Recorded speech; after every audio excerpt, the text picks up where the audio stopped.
Benjamin Netanyahu இஸ்ரேலின் பிரதமர். இவர் இப்போ இருக்கிறாரா இல்லை இறந்துட்டாரா? இவரோட வீடியோஸ் எல்லாம் வருது சரண்யா. இப்போ இந்த வீடியோஸ் எல்லாம் ஏஐயில் செய்யப்பட்டிருக்கு. மற்றது இவருக்கு 6 விரல்கள் இருக்குது அப்படின்றது கதை தான் இப்போ பெருசாக போயிட்டுருக்கு. இப்போ இவர் தொடர்பில், அதாவது நாங்கள் பெஞ்சமின் நெத்தன்யாகு தொடர்பில் பார்க்கும்போது இஸ்ரேலின் பிரதமர் இவர் தாக்குதல்களின் போது இறந்து விட்டதாகத்தான் தெரிவிக்கப்படுது. அதாவது தெரிவிக்கப்படுதுன்னா சமூக ஊடகங்களில் தெரிவிக்கிறாங்க தாக்குதல்களின். இது எந்த சைடில் இருந்தும், அதாவது இஸ்ரேல் பக்கமாக இருந்தாலும் சரி, ஈரான் பக்கமாக இருந்தாலும் சரி, அதிகாரப்பூர்வ அறிவிப்புகள் எங்கேயுமே வரலை.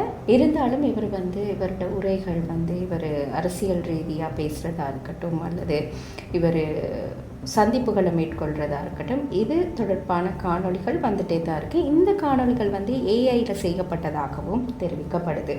அந்த மாதிரி ஒரு விஷயம்தான் கடந்த 12ஆம் தேதி பெஞ்சமின் நெத்தன்யாகு அவர்கள் ஒரு உரை நிகழ்த்துறாரு இந்த போர் சம்பந்தமாகவே.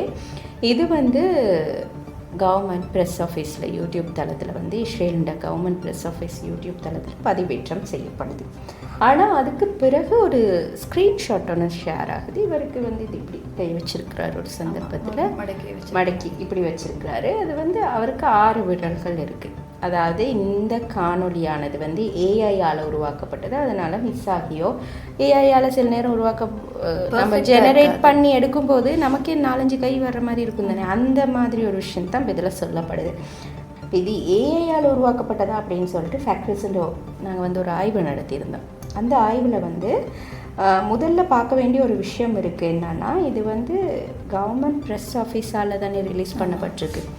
ஆனால் அந்த இந்த ஸ்க்ரீன்ஷாட்டில் பார்க்கும்போது அந்த கவர்மெண்ட் ப்ரெஸ் ஆஃபீஸுன்ற ஒரிஜினல் வீடியோவில் அந்த ஸ்க்ரீன்ஷாட்டில் இருக்கிறது.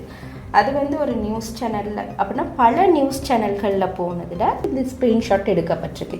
இது கவர்மெண்ட் ப்ரெஸ் ஆஃபீஸ், அதாவது இஸ்ரேலில் கவர்மெண்ட் ப்ரெஸ் ஆஃபீஸில் ஒரிஜினலாக போட்ட வீடியோட ஸ்க்ரீன்ஷாட் இல்லை. அப்போ அப்படி இருக்கும்போது அந்த ஸ்க்ரீன்ஷாட்டுகளில் ஒரு மங்கலான ஒரு தன்மை, இப்போ இது 4-5 எடுத்து ஒன்றில் போனதை எடுத்ததுக்குள்ளே மங்கலான தன்மை, அதில் பார்க்கக்குள்ள உண்மைக்குமே இங்கே ஒரு 6வது விரல் இருக்கிற மாதிரி தான் இருக்குது. அப்போ இது தொடர்பில் நாங்கள் மேலதிகமாக ஆய்வு செய்யும் போது அந்த ஒரிஜினல் வீடியோவை எடுத்து பார்க்கும்போது நீங்கள் இப்போ அந்த பார்த்தீங்கன்னா தெரியும், அந்த கையை மட்டும் எப்படி இருக்குன்ட்டு சொல்லி இந்த இடத்துல இந்த மடிப்பு இந்த இப்படி வர மடிப்பு, இது அந்த மங்கலான ஒரு அந்த பிளர் ஆனது தான். மற்றபடி அவருக்கு 6 விரல்கள் இல்லை அப்படின்றது உறுதியாச்சு. நாங்களும் டிடெக்டிவ் டூல்ஸில் போட்டு இது ஏஐயால் உருவாக்கப்பட்ட காணொலி அப்படின்னு பார்க்கும்போது இல்லை அப்படின்ற ரிசல்ட் தான் எங்களுக்கும் வந்திருந்துச்சு. அதுக்கு பிறகு அவர் ஒரு காஃபி ஷாப்புக்கு போகிறாரு தானே. இப்போ இது நான் உயிரோடு தான் இருக்கேன் அப்படின்றத மக்களுக்கு தெரியப்படுத்தணும். ஏன்னா நிறைய ரூமர்ஸ் போகுது இவர் இறந்துட்டதாகவும். ஏஐயில் உருவாக்குற காணொளிகள் மூலமாக தான் அவர்கிட்ட பேசுகிறது வருது அப்படின்னு சொல்லி வந்துச்சு. அதனால் அவர் அந்த காஃபி ஷாப் வீடியோவில் இப்படி கையை காட்டி சொல்கிறாரு, எனக்கு 5 விரல்கள் தான் இருக்குது, நான் உயிரோடு தான் இருக்கேன் அப்படின்னு. அப்போ சிலர் இந்த காணொலியும் ஏஐயால் உருவாக்கப்பட்டது அப்படின்ட்டு இதே காஃபி ஷாப்பில் இருக்க மாதிரி நிறைய பேர் ஏஐயால் செய்து போட்டிருந்தாங்க. ஆனால் அந்த காஃபி ஷாப் ஒரு இன்ஸ்டாகிராம் பதிவு ஒன்று போடுறாங்க. 15ஆம் தேதி அவர் காஃபி ஷாப்புக்கு வந்தது உண்மையான ஒரு விஷயம், அவர் வந்தார் அப்படின்னு சொல்லி அந்த காணொளி புகைப்படங்களை வெளியிடுறாங்க. அதுக்கு பிறகு இவர் இஸ்ரேலில் இருக்க பாதுகாப்பு தளங்களில், அதாவது பாதுகாப்பு அதிகாரிகளுடன் ஒரு கலந்துரையாடல், ஒரு சந்திப்பு, ஊடக சந்திப்பு மாதிரி, அதில் பாதுகாப்பு அதிகாரிகள் இவரெல்லாம் பேசுகிறாங்க. இது மாதிரி வெளியிடப்பட்டிருந்துச்சு. யுத்தம் நடக்குது சரண்யா. அப்போ பாதுகாப்பு ரீதியாக ஒரு ட்ரெஸ்ஸை நாங்கள் வைக்கிறோமோ, இல்லை ஒரு ஊடக அறிக்கையை வெளியிடுறோமோ, அப்போ அந்த டைமில் எல்லாரையும் நாங்கள் ஏஐயால் செய்யும் போது இது கண்டுபிடிக்க இல்லாதா? இப்போ இவ்வளோ டெக்னாலஜிஸ் வளர்ந்துருச்சு. அப்போ இது என்னவாக இருந்தாலும் இப்போ ஈரான் பக்கத்தில் இருந்து உச்ச தலைவர் இருந்தார், அதுக்கு பிறகு அவங்களோட பாதுகாப்பு தளபதி இருந்தாங்க, படை தளபதி இருந்தாங்க. இதெல்லாம் உத்தியோகபூர்வமாக அறிவிக்கப்பட்டுச்சு. அப்போ இது மாதிரி ஏதாவது நடக்கும்போது, அதாவது யுத்தத்தில் யாராவது இருந்தால் அது தொடர்பாக உத்தியோகபூர்வமாக அறிவிக்கப்படும். அதனால் எந்த யூகமோ உங்களோட யூகமோ என வேலை செய்யாது. ஏன்னா அப்போ இப்படி போயிட்டு இருக்கக்குள்ள தான் இந்த யுத்தத்தில் இப்போ என்ன நடக்குது இந்த யுத்தத்தில் அப்படின்றதையும் பார்க்கணும். என்ன சொல்லுங்க? ஆமாம் சுஜி. குறிப்பாக இந்த யுத்தம் வந்து இப்போ பல நாட்களை கடந்து போய்கிட்டு இருக்கு. ஈரான் பக்கமாக இருக்கலாம், அதே போன்று இஸ்ரேலாக இருக்கலாம், மாறி மாறி தாக்குதல்களை மேற்கொண்டுட்டு வர்றாங்க. குறிப்பாக ஈரானுடைய அதிக அளவான தாக்குதல் ஈராக் மேலே காணப்படுதா சொல்லப்படுது. காரணம் அமெரிக்காவின் தளங்கள், பாதுகாப்பு படைத்தளங்கள் அதிகமாக காணப்படுறது வந்து ஈராக்லன்னு தான் சொல்கிறாங்க. அதே மாதிரி இஸ்ரேலும் வந்து நிறைய இடங்களுக்கு, அதாவது ஈரான் நிறைய இடங்களுக்கு வந்து தாக்குதல்களை மேற்கொண்டு வருது. குறிப்பாக அந்த தாக்குதல் எப்படி இருந்துச்சுன்னா சுஜி, இந்த ஈரானுடைய சவுத் பாஸ் கேஸ் ஃபீல்டுக்கு தான் இஸ்ரேல் வந்து தாக்குதலை மேற்கொண்டிருந்தது. இது என்ன சொல்கிறாங்கன்னா, ஈரானுடைய 70% எரிவாயு உற்பத்தி இங்கே தான் நடக்குதுன்னு சொல்லியிருந்தாங்க.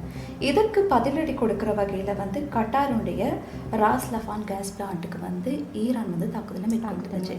இந்த 2 இடமும் எப்படி இருக்குன்னு சொன்னால், ஈரான், கட்டார் ஒன்றுமே இல்லை, ஒரு நாடு கீழே இருக்குது.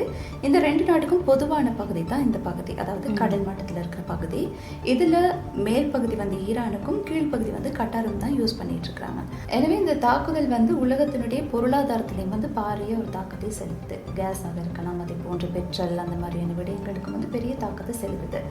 இந்த நிலையில் இந்த தாக்குதலுக்கு வந்து அமெரிக்க ஜனாதிபதி டொனால்ட் ட்ரம்ப் வந்து ஒரு பெரிய கண்டனத்தை தெரிவிச்சிருக்கிறார். என்னன்னா, கட்டார் வந்து நேரடியாக உங்களோட போரில் ஈடுபடலை. அவர் ஈரானுக்கு சொல்கிற விஷயம் இதுதான், நேரடியாக வந்து போரில் ஈடுபடலை. ஆகவே இந்த மாதிரியான தாக்குதல்களை வந்து ஈரான் வந்து உடனடியாக வந்து நிறுத்தணும்.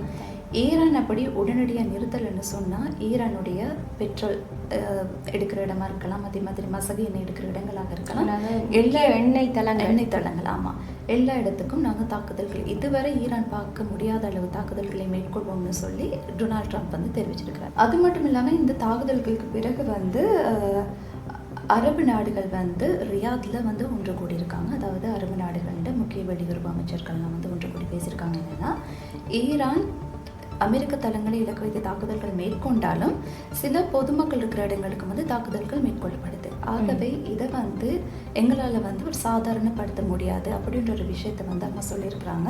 அது மட்டும் இல்லாமல் இந்த வெளியுறவுத்துறை அமைச்சர்கள்லாம் ஐக்கிய நாடுகள் சபையில் வந்து தங்களது சுய பாதுகாப்பை உறுதிப்படுத்தணும் அப்படின்ற சொல்லி விஷயத்தையும் வந்து சொல்லியிருக்காங்க. இந்த சந்தர்ப்பத்தில் இந்த ஹோமோஸும் வந்து ஈரான் வந்து மூடி வச்சிருக்கிறாங்க. இந்த ஹோமோஸை திறக்கலன்னு, அதாவது டொனால்ட் ட்ரம்ப்புக்கு வந்து நேட்டோ நாடுகள் இந்த ஹோமோஸ் விஷயத்தில் வந்து சாதகமான பதில அவர் வந்து உதவி கோரியிருந்தார். ஹோமோஸ் திறக்கிறது தொடர்பாக ஒத்துழைப்புகளை வழங்கணும் அப்படின்னு தெரிவிச்சிருந்தாரு.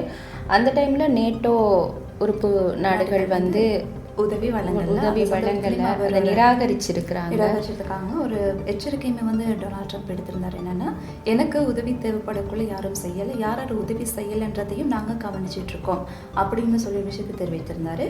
இப்போ இந்த ஆனால் இன்னொரு விஷயமும் தெரிவிக்கிறாங்க தானே, நாங்கள் வந்து இதுக்கான பாதுகாப்பு, அதாவது இந்த நீரிணைக்கான நீரிணைக்கான பாதுகாப்பை வந்து நாங்கள் உறுதிப்படுத்துவோம் அப்படின்றதையும் டொனால்ட் ட்ரம்ப் அவர்கள் தெரிவிச்சிருந்தார். அவர் என்ன சொல்லியிருக்காருன்னா, இப்போ ஈரான் வந்து கப்பல்களை விடுறது இல்லை, இப்போ அதனால குறிப்பிட்ட பாதுகாப்புகளை வழங்கி, அதாவது அமெரிக்கா குறிப்பிட்ட பாதுகாப்பு வழங்கி ஹோமஸ் நீரிணையில் கப்பல்களை விடுவிக்க போகிறதா தான் சொல்லியிருக்காங்க. அது மாத்திரம் இல்லாமல் நிறைய பாதுகாப்பு கப்பல்களையுமே வந்து ஹோமஸ் நீரிணை கரைகளை வந்து அமெரிக்கா கொண்டு போயிருக்காங்க.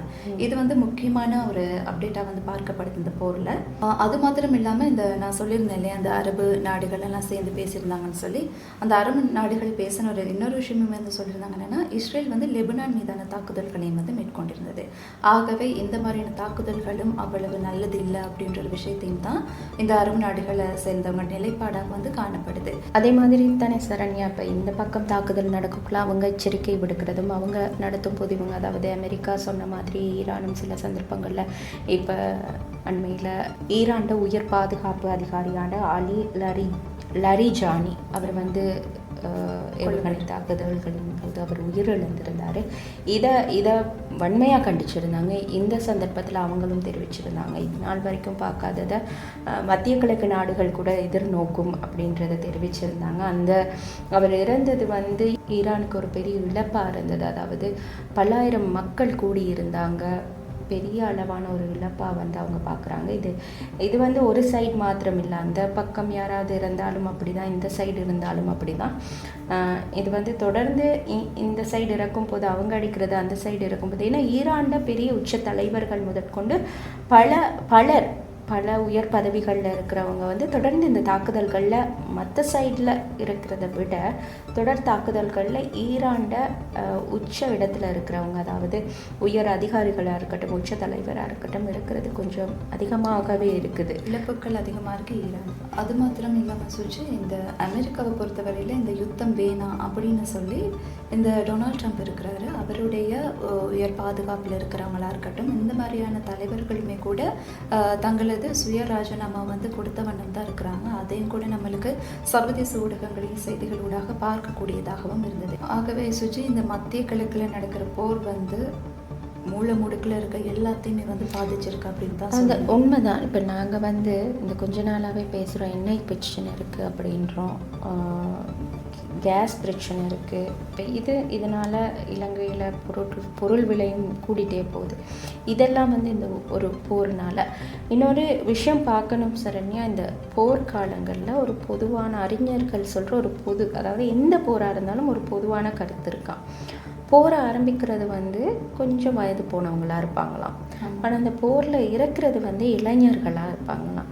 அது வந்து எழுதப்படாத ஒரு விதின்ற மாதிரி. உண்மைதானே அது? இப்போ ஈரான், இஸ்ரேல், அமெரிக்கா இடையிலான இந்த போர் மட்டும் இல்லை, எந்த போராக இருந்தாலும் நாங்கள் பார்க்கும்போது இதை முன்னின்று நடத்துகிறவங்க, இதை தொடங்கி வைக்கிறவங்க வந்து அவங்க அந்த நாட்டுண்ட பெரியவங்க, அதாவது அந்த நாட்டுண்ட தலைவர்கள். அப்போ அவங்க வந்து தொடங்கி வச்சதை அடுத்த இளைஞர்கள் தான் கொண்டு போகணும். இப்போ இந்த மாதிரி ஒரு போர் சூழல் நடக்கும்போது இதில் எவ்வளோ சிறுவர்களாக இருக்கட்டும். இப்போ ஈரானில் நடந்த ஒரு தாக்குதலில் பள்ளியில் படிக்கிற மாணவிகள் அந்த உயிர்கள் வந்து அநியாயமாக போணுச்சு. இது வந்து பச்சிளம் குழந்தைகளாக இருக்கட்டும். இது மாதிரி இந்த போருன்னு வரும்போது எல்லா பக்கமும் எந்த நாடாக இருந்தாலும் சரி, எந்த மதத்தை தழுவுறவங்களாக இருந்தாலும் சரி பாதிக்கப்படுறது அலாதியாகவே இருக்குது. இப்போ இதில் வந்து இது வந்து மத்திய கிழக்கு போர் நிலைமையாக இப்போ மாறிக்கிட்டு வருது. இதை பார்க்கும்போது மத்திய கிழக்கில் வந்து ஆசியாவை சேர்ந்த நிறைய பேர் தொழில் ரீதியாக போயிருக்கிறாங்க. குறிப்பாக இது வந்து 2 நாடுகளுக்கு இடையிலான போராக இருந்து இப்போ முழு மத்திய கிழக்குமே இந்த நாடு வந்து பரவுற ஒரு சந்தர்ப்பம் தான் காணப்படுது. அப்போ அந்த சந்தர்ப்பங்களில் இது அங்கே இருக்கிறவங்களுக்கு அப்போ அது மாத்திரமன்றி இது இப்போ உலக போர்னு சொல்லும் போது உலக போராக இப்போ வலுப்பெற்றுட்டே வருது. இதுக்கு வந்து ஒரு முடிவு வரணும்ன்றது தான் எல்லாத்துடையுமே எதிர்பார்ப்பாகவே இருக்குது. கண்டிப்பாக இதுக்கு ஒரு முடிவு எதிர்பார்ப்புன்னு சொல்கிறத விட சுற்றி பிரார்த்தனையாகவே இருக்குது. கண்டிப்பாக இன்றைக்காக இருக்கலாம், இந்த நிமிஷமாக இருக்கலாம், இந்த நொடியாக இருக்கலாம். கண்டிப்பாக இந்த போர் வந்து ஒரு முடிவுக்கு வரணும். இந்த போர் வந்து வேணாம் அப்படின்றது தான் எல்லாத்தோட ஒரு கோரிக்கை, பிரார்த்தனை. நீங்கள் சொன்ன மாதிரி பிரார்த்தனையாகவே இருக்குதுன்னா.